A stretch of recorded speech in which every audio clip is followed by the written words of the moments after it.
Hello, ഇന്നൊരു ചക്ക വരട്ടിയത് ഉണ്ടാക്കുന്നത് കണ്ടു നോക്കാം. ഞാനിവിടെ ഒരു ചെറിയ ചക്കയുടെ പകുതി ചുളകളാണ് ഇതുണ്ടാക്കാനായിട്ട് എടുത്തിട്ടുള്ളത്.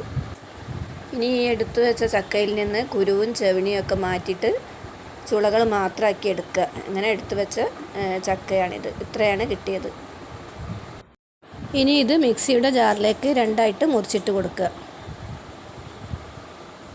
ഞാനിത് 3 ട്രിപ്പായിട്ടാണ് അടിച്ചെടുക്കുന്നത്. ഇത് വെള്ളം ചേർക്കാതെ വേണം അടിച്ചെടുക്കാൻ. അധികം പഴുക്കാത്ത മധുരം കുറവുള്ള ചക്കയൊക്കെ ആണെങ്കിൽ ഒരു സ്പൂൺ വെള്ളം വേണമെങ്കിൽ ഒഴിച്ച് കൊടുക്കുക. ഇത് നല്ല മധുരമുള്ള ചക്കയാണ്. ഇത് ശരിക്കും ഫൈനായിട്ടാണ് അരച്ചെടുക്കേണ്ടത്. പക്ഷേ എനിക്ക് ചക്ക ഇടയ്ക്ക് കടിക്കാൻ കിട്ടുന്നത് പോലെ അരയ്ക്കുന്നതാണ് ഇഷ്ടം. ഇതുപോലെയാണ് അടിച്ചെടുത്തിട്ടുള്ളത്, ഫൈനായിട്ട് അരച്ചിട്ടില്ല. ഇത് ഞാൻ 3 ട്രിപ്പായിട്ടാണ് അടിച്ചെടുത്തിട്ടുള്ളത്. മുഴുവനായിട്ട് അടിച്ചെടുത്തതാണിത്. ഇവിടെ കുറച്ച് ഉണങ്ങിയ കൊപ്രായിട്ടുള്ള തേങ്ങ ഉള്ളതുകൊണ്ട് കുറച്ച് തേങ്ങാക്കൊത്ത് കൂടി ചേർക്കാമെന്ന് വിചാരിച്ചു. ഇതിൽ നിന്ന് കുറച്ച് ചെറിയ കഷ്ണങ്ങളായിട്ട് അരിഞ്ഞെടുക്കാം. ഇത് നെയ്യിൽ വറുത്തെടുത്തതിന് ശേഷം ചക്ക വരട്ടുന്നതിനിടയ്ക്ക് ചേർത്ത് കൊടുക്കുക. ഇത്രയും തേങ്ങാക്കൊത്താണ് ഞാൻ വറുത്തെടുക്കാൻ വേണ്ടിയിട്ട് ചെറുതായിട്ട് മുറിച്ചെടുത്തത്. ഉച്ചക്ക് കറിയിലേക്ക് എടുത്ത തേങ്ങ അധികമായപ്പം അതും കൂടി അതിലേക്ക് വറുത്തിടാമെന്ന് വിചാരിച്ചു. ഇതുണ്ടാക്കാൻ ആവശ്യമായ പാത്രം അടുപ്പിൽ വെച്ചൊരു സ്പൂൺ നെയ്യ് ഒഴിച്ച് അതിലേക്ക് തേങ്ങാക്കൊത്തും തേങ്ങ ചിരികിയതും കൂടി ചേർത്ത് കൊടുത്ത് വറുത്തെടുക്കുക. ഇത് ഏകദേശം വറവായിട്ട് വന്നിട്ടുണ്ട്. ഇനി അതൊരു പാത്രത്തിലേക്ക് മാറ്റാം. ഇതൊരു പാത്രത്തിലേക്ക് മാറ്റി വെച്ചിട്ടുണ്ട്. ഇനി അണ്ടിപ്പരിപ്പിൻ്റെ നുറുക്ക് വറുത്തെടുക്കാനായിട്ട് ഒരു സ്പൂൺ നെയ്യ് കൂടി ഒഴിച്ചു കൊടുക്കുക. ഇതാകുമ്പം വിലയും കുറവാണ്. അണ്ടിപ്പരിപ്പ് ചെറുതായിട്ട് പൊടിച്ചെടുക്കേണ്ട ആവശ്യമില്ല. ഇതിവിടെ മസാലക്കടകളിലും സൂപ്പർ മാർക്കറ്റിലൊക്കെ ഇവിടെ കിട്ടും. ഇടയ്ക്ക് കടിക്കുമ്പോൾ നല്ലൊരു ടേസ്റ്റുമാണ്. ടേസ്റ്റൊക്കെ അണ്ടിപ്പരിപ്പിൻ്റെ പോലെ തന്നെയാണ്. സ്റ്റിലേക്കൊക്കെ ഞാനിതാണ് ഇവിടെ സ്ഥിരമായിട്ട് വാങ്ങാറുള്ളത്. ഇത് ഒരു ബ്രൗൺ കളർ ആവുന്നത് വരെ വറുത്തെടുത്ത് ഒന്ന് കോരി മാറ്റി വെക്കുക. ഇനി അരച്ച് വെച്ച ചക്ക ഈ പാത്രത്തിലേക്ക് ഇട്ട് നന്നായിട്ട് ഇളക്കി കൊടുക്കുക. ഇത് നല്ല മധുരമുള്ള ചക്കയാണ്. അതുകൊണ്ട് ഇതിലേക്ക് ഒരണി ശർക്കരയാണ് ഞാൻ ചേർത്ത് കൊടുക്കുന്നത്. മധുരം കുറവാണെങ്കിൽ അതിനനുസരിച്ച് ശർക്കര കൂടുതൽ ചേർത്ത് കൊടുക്കുക. ഷുഗർ ഉള്ളവർക്കൊക്കെ കഴിക്കണമെന്നുണ്ടെങ്കിൽ മധുരം ചേർക്കാതെ ഉണ്ടാക്കിയെടുക്കാം. ഞാനിതിലേക്ക് ഒരണി ശർക്കരയാണ് പൊടിച്ച് ചേർത്ത് കൊടുക്കുന്നത്. ഇത് കരടുകളൊന്നും ഇല്ലാത്ത ശർക്കര ആയതുകൊണ്ടാണ് ഇങ്ങനെ പൊടിച്ച് ചേർത്ത് കൊടുക്കുന്നത്. അല്ലെങ്കിൽ കരടുകളുള്ള ശർക്കരയാണെങ്കിൽ അരിയിച്ചൊരു സ്പൂൺ വെള്ളം ഒഴിച്ചിട്ട് പാനിയാക്കിയിട്ട് ചേർത്ത് കൊടുക്കുക. ശർക്കര കുറച്ച് ചേർക്കുന്നത് കൊണ്ട് ഈ ചക്ക വരട്ടിയതിന് കളറ് കുറച്ച് കുറവായിരിക്കും. ഇനി ഇതിലേക്ക് ഒരു സ്പൂൺ നെയ്യ് കൂടി ഒഴിച്ചതിന് ശേഷം 10 മിനിറ്റ് ഇടയ്ക്കിടയ്ക്ക് ഇങ്ങനെ കൈവെക്കാതെ ഇളക്കിക്കൊണ്ടിരിക്കുക. 1/2 ടീസ്പൂൺ ചുക്കുപൊടി കൂടി ചേർത്ത് കൊടുക്കേണ്ടതാണ്. എൻ്റെ അടുത്ത് ഇല്ലാത്തതുകൊണ്ട് അത് ചേർത്ത് കൊടുക്കുന്നില്ല. ഇനി ഇതിലേക്ക് 1/4 ടീസ്പൂൺ ഏലക്കാപ്പൊടിയും 1/2 ടീസ്പൂൺ നല്ല ജീരകപ്പൊടിയും കൂടി ചേർത്ത് നന്നായിട്ട് ഇളക്കി കൊടുക്കുക. ചുക്കുപൊടി കൂടി വേണ്ടതായിരുന്നു. ചുക്കുപൊടി ഉണ്ടെങ്കിൽ ശർക്കരപ്പേരിയൊക്കെ കഴിക്കുന്ന ഒരു ടേസ്റ്റാണ്. ഇനി ഒരു സ്പൂൺ നെയ്യ് കൂടി ഒഴിച്ച് വീണ്ടും ഒരു 10 മിനിറ്റ് കൂടി ഇളക്കി കൊടുക്കുക.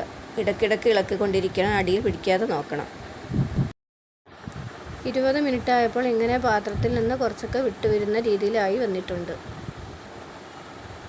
ഇനി ഒരു സ്പൂൺ നെയ്യ് കൂടി ഒഴിച്ച് കൊടുക്കുക. ആകെ ഇതിലേക്ക് 3 സ്പൂൺ നെയ്യാണ് ഇത് വഴറ്റിയെടുക്കാൻ വേണ്ടിയിട്ട് ചേർത്ത് കൊടുത്തിട്ടുള്ളത്. ഇനി ഇതിലേക്ക് വറുത്ത് വെച്ച തേങ്ങാക്കൊത്ത് ചേർത്ത് നന്നായിട്ട് ഇളക്കി കൊടുക്കുക. അതിനുശേഷം വറുത്ത് വെച്ച അണ്ടിപ്പരിപ്പിൻ്റെ നുറുക്കും കൂടി ചേർത്ത് നന്നായിട്ട് ഇളക്കി യോജിപ്പിച്ച് കൊടുക്കുക. ഈ അണ്ടിപ്പരിപ്പിൻ്റെ നുറുക്കും തേങ്ങാക്കൊത്ത് വറുത്തതൊക്കെ ചേർത്ത് ഇങ്ങനെ ഉണ്ടാക്കുന്നത് കൊണ്ട് വെറുതെ ഇങ്ങനെ കഴിക്കാൻ തന്നെ ഇത് നല്ല ടേസ്റ്റാണ്. ഞാനിതിവിടെ 35 മിനിറ്റാണ് ഇത് വരട്ടിയെടുക്കുന്നത്. ഇത് വരട്ടിയെടുക്കുന്ന സമയം കൂടുന്നതനുസരിച്ച് കൂടുതൽ കാലം കേടുവരാതെ നിൽക്കും. ഇതിപ്പോൾ ഒരാഴ്ച ഫ്രിഡ്ജിൽ വെക്കാതെ പുറത്ത് തന്നെ വെക്കുക. 2 മാസത്തോളം ഫ്രിഡ്ജിലും വെക്കുക. പക്ഷേ ഇത് 2 മാസമൊന്നും നിൽക്കലുണ്ടാവില്ല. അതിൻ്റെ ഇടയ്ക്ക് തന്നെ ചക്ക കുമ്പിളപ്പോ എന്തെങ്കിലും ഉണ്ടാക്കിയിട്ട് തീർന്നു പോകും. ഇതിലേക്ക് ഒരു നുള്ളു ഉപ്പ് കൂടി ചേർത്ത് കൊടുക്കുന്നുണ്ട്. മധുരമുള്ള ഏത് പലഹാരം ഉണ്ടാക്കുകയാണെങ്കിൽ ഒരു പിഞ്ച് ഉപ്പ് ചേർത്ത് കൊടുക്കണമല്ലോ.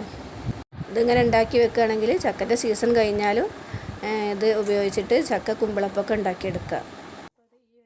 എണ്ണയിൽ പൊരിച്ചെടുക്കാത്ത പലഹാരം ആയതുകൊണ്ട് ഹെൽത്തി ആയിട്ട് കഴിക്കുകയും ചെയ്യാം. ഈ ഉണ്ടാക്കി വെച്ച ചക്ക വരട്ടിയതിലേക്ക് കുറച്ച് അരിപ്പൊടിയോ അല്ലെങ്കിൽ പുട്ടുപൊടിയോ അല്ലെങ്കിൽ റവയോ ഒക്കെ ചേർത്തിട്ട് അടയോ അല്ലെങ്കിൽ കുമ്പിളപ്പൊക്കെ ആവി കയറ്റി ഉണ്ടാക്കുകയാണെങ്കിൽ നല്ല രസമാണ്. 30 മിനിറ്റൊക്കെ ആയിട്ടുണ്ട്. ഇപ്പം പാനിൽ നിന്നൊക്കെ നല്ല രീതിയിൽ വിട്ട് വരുന്ന രീതിയിൽ കിട്ടിയിട്ടുണ്ട്. ഇതൊരു 5 മിനിറ്റ് കൂടി മറിച്ചൊന്ന് ഇളക്കി കൊടുത്തതിന് ശേഷം ഇറക്കി വെക്കാം.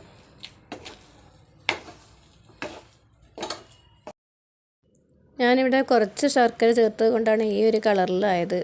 കുറച്ചുകൂടി ശർക്കരയൊക്കെ ചേർത്ത് ഉണ്ടാക്കുകയാണെങ്കിൽ നല്ലൊരു ബ്രൗൺ കളറായിട്ട് കാണാൻ നല്ല ഭംഗിയുണ്ടാവും. പക്ഷേ കാണാൻ ഭംഗിയൊന്നും നോക്കണ്ട, കഴിക്കാൻ നല്ല ടേസ്റ്റാണ്.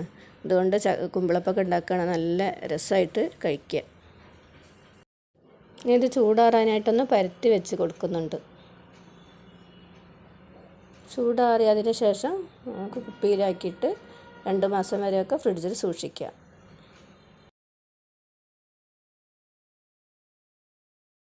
ഈ തേങ്ങാക്കൊത്തിൻ്റെ കഷ്ണങ്ങളും അണ്ടിപ്പരിപ്പിൻ്റെ നുറുക്കും ചക്കൻ്റെ കഷ്ണങ്ങളൊക്കെ ഇടയ്ക്കിടയ്ക്ക് ഇങ്ങനെ കടിക്കുമ്പം കഴിക്കാൻ അലുവ കഴിക്കുന്നതിനേക്കാളും ടേസ്റ്റ് ഉണ്ട്. അപ്പോൾ ചക്ക ഇഷ്ടമുള്ളവരൊക്കെ ചക്കൻ്റെ സീസൺ കഴിയുമ്പോഴേക്കും ഇങ്ങനെ ഒന്ന് ഉണ്ടാക്കി വെച്ചോളൂ കേട്ടോ. ഇപ്പോൾ നന്നായിട്ട് ചൂടാറിയിട്ടുണ്ട്. ഇനി ഇതൊരു ഉണങ്ങിയ ചില്ലുകുപ്പിയിലേക്ക് മാറ്റി കൊടുക്കാം. ഇതൊരാഴ്ച ഫ്രിഡ്ജിലൊന്നും വെക്കാതെ പുറത്തുതന്നെ വെച്ച് സൂക്ഷിക്കുക. 2 മാസം ഫ്രിഡ്ജിൽ വെച്ച് സൂക്ഷിക്കുക. ഒരു കുഴപ്പമുണ്ടാവില്ല, ഫ്രഷായിട്ടുണ്ടാവും. 1 മണിക്കൂറൊക്കെ വരട്ടിയെടുക്കുകയാണെങ്കിൽ 2 കൊല്ലത്തോളമൊക്കെ കേടുവരാതെ സൂക്ഷിക്കാം. എനിക്കിപ്പോഴാണ് ഇങ്ങനത്തെ ഐഡിയകളൊക്കെ ഉദിക്കുന്നത്. ചക്കപ്രാന്തുള്ളവരൊക്കെ ഇങ്ങനത്തെ റെസിപ്പികളൊന്നും കാണാതെ മിസ്സാക്കല്ലേ. വീഡിയോ ഇഷ്ടമായാലും എല്ലാവരും ഒന്ന് ലൈക്ക് ചെയ്യണേ, കൂട്ടത്തിൽ സബ്സ്ക്രൈബും ചെയ്യണേ.